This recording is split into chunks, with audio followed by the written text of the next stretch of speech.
Disclaimer. Laura Chin, what you went through with the loss of your brother, I truly sympathize with.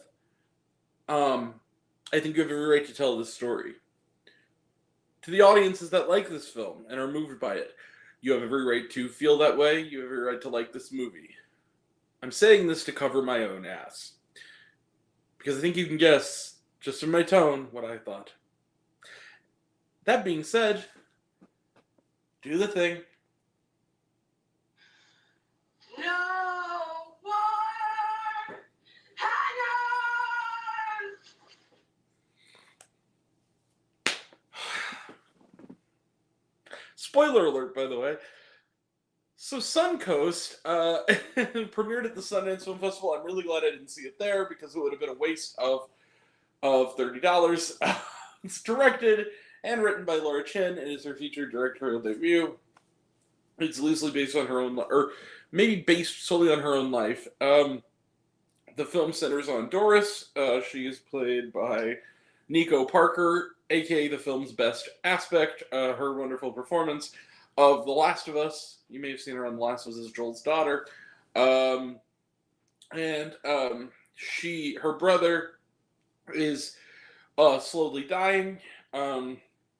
The year is, I believe, around 2005, something like that. Her brother is in the same hospital down the hall from Terry Schiavo, who was very notoriously went through a similar thing, who was an adult woman who went through a similar thing involving the right to life debate.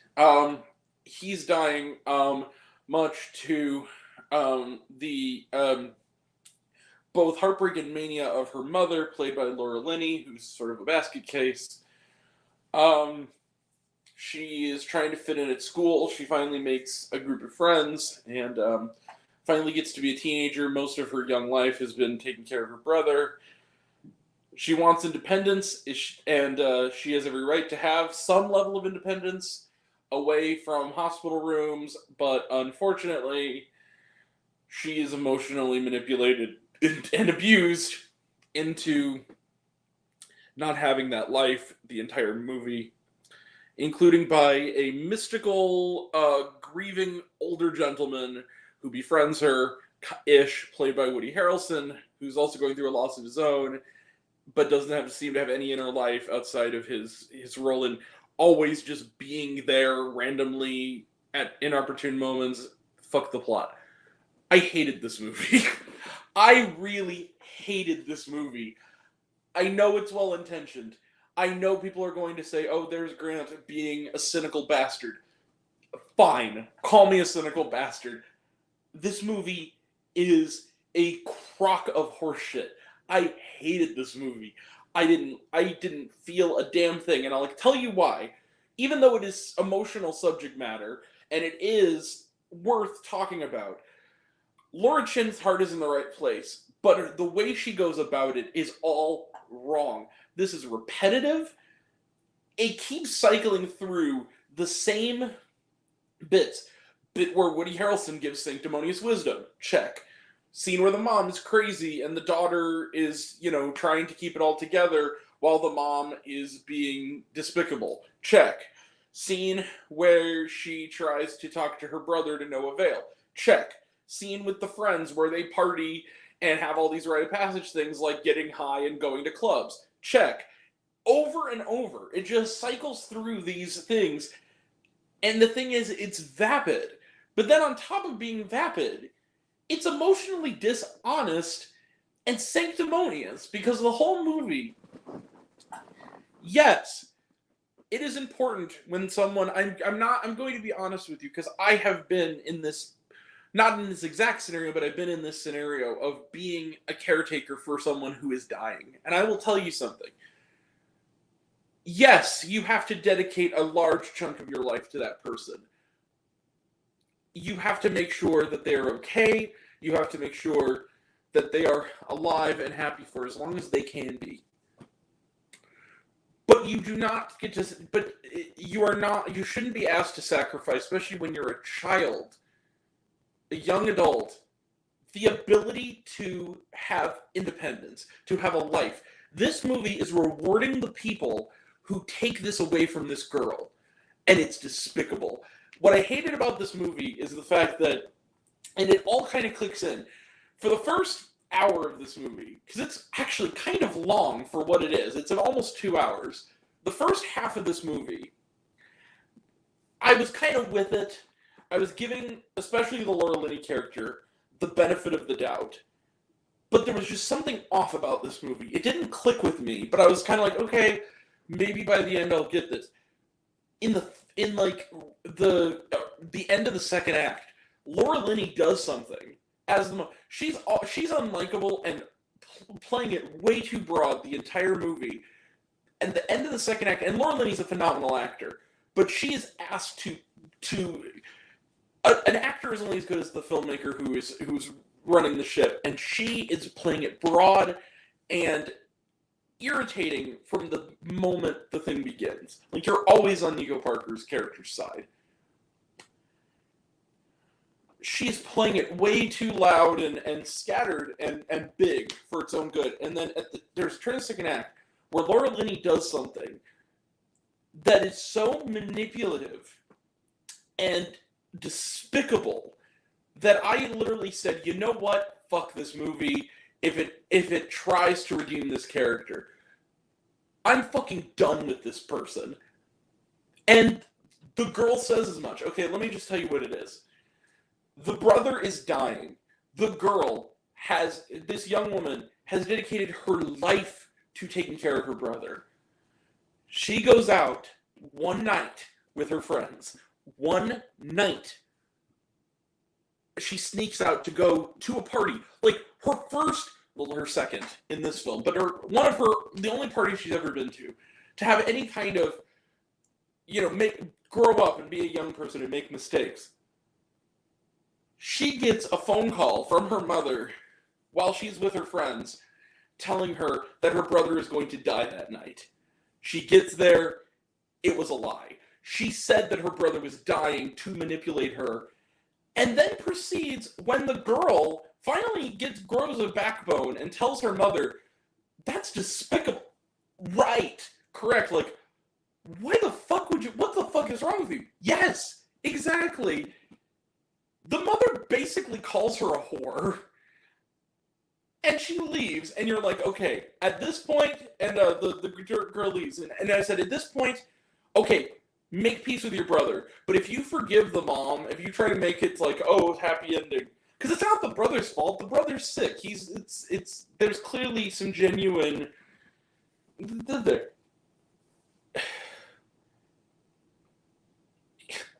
If you redeem this character, and it also doesn't help that there's some stuff in my own life related to our caretaking that also makes this extra horrible.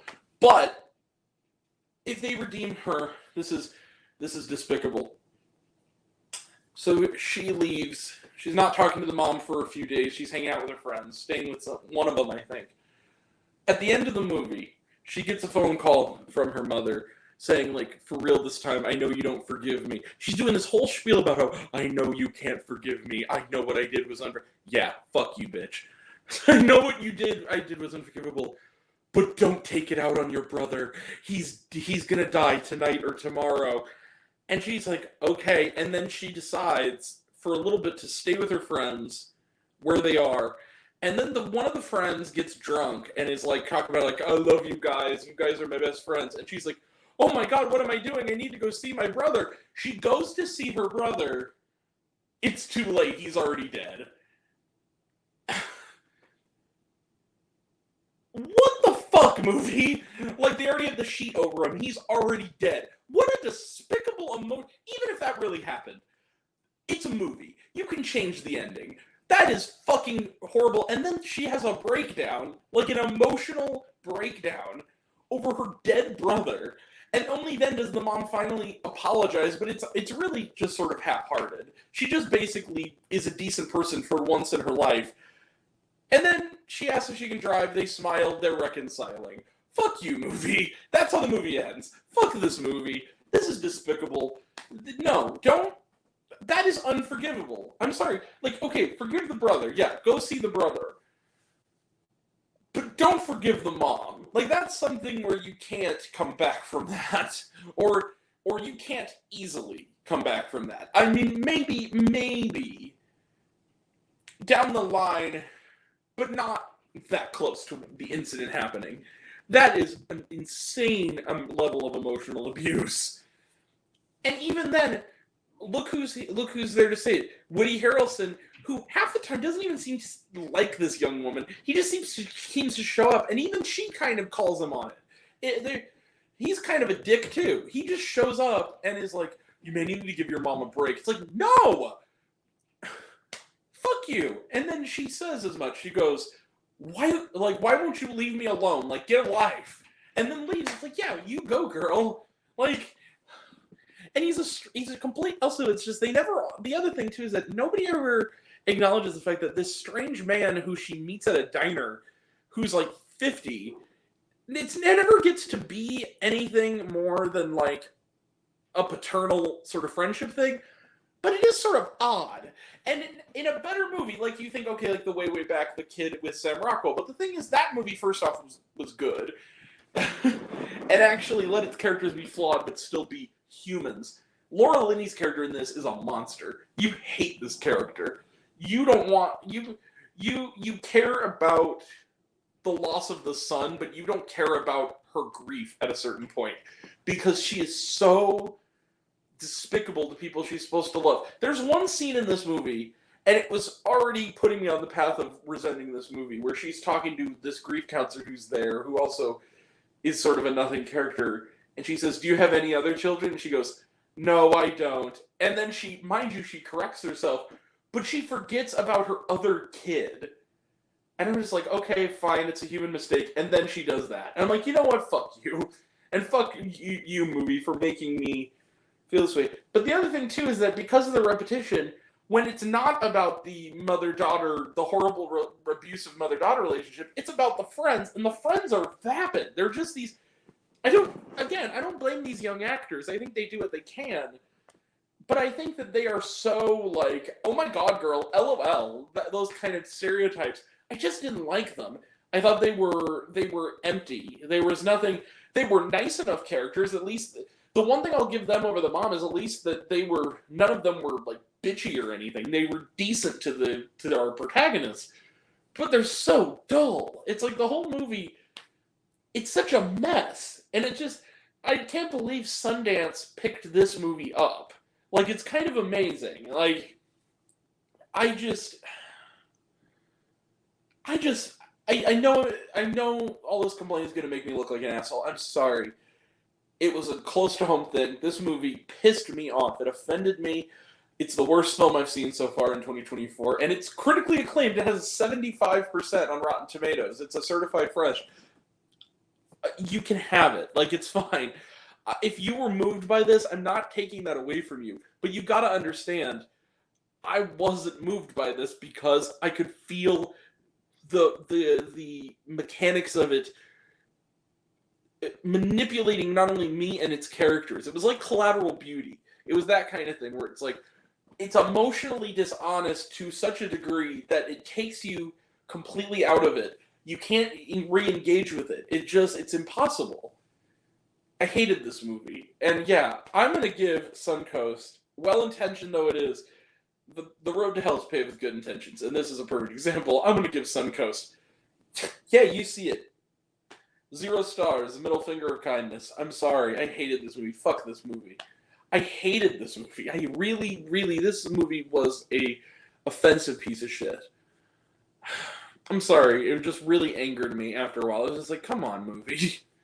And I usually love these kind of movies. I'm a sucker for Sundance coming-of-age movies, but this really aggravated me.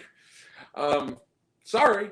So yeah, Suncoast, 0 stars, middle finger of kindness, because look on it. Trailer trash, none. Watch it on Hulu. Was there shawarma? No, there was not. All right, that's it. We will be back in a half an hour for the worst films of 2023. Speaking of bullshit, with me and my buddy Luke Ponto, and then we're done for the weekend. Next, we will Wednesday, we're seeing Madam Web and Bob Marley One Love. Also, we have other movies, I'm sure, coming up that I don't know of yet. And that'll all be next time. And until next time, I'm Grant the Movie and TV Guy. I see it all and I'm happy to share it with you. I love you all. I appreciate you all. I love you all, class of Miss till 3000. Be kind to one another. Like, subscribe, leave a comment, waffles, all of that. Follow me on social media, Raisin Popcorn with Grant or Raisin on Popcorn.